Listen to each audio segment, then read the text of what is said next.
तुमच्याही बाबतीत असं झालंय का? काय ग, किती जाड झाली आहेस? काय ग, किती बारीक झाली आहेस? बापरे, तुला चष्मा आहे?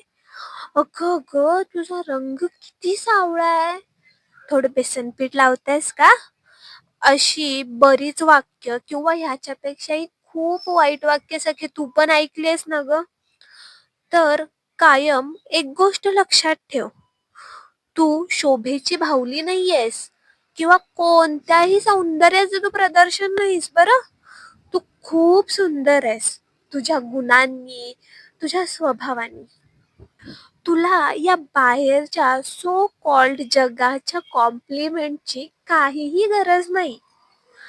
कारण तू बेस्ट आहेस, होतीस आणि आयुष्यभर तू बेस्टच राहणार आहेस. आता वेळ आली आहे ती तुझं अस्तित्व जसं आहे तसं स्वीकारायची. तर उठ आणि तुझं अस्तित्व स्वीकार. तू तुझ्यासाठी जग. जग खूप सुंदर आहे, हे फक्त कॉम्प्लिमेंटला साईडला ठेव बरं का. थँक्यू. थँक्यू नको म्हणायला पाहिजे होतं.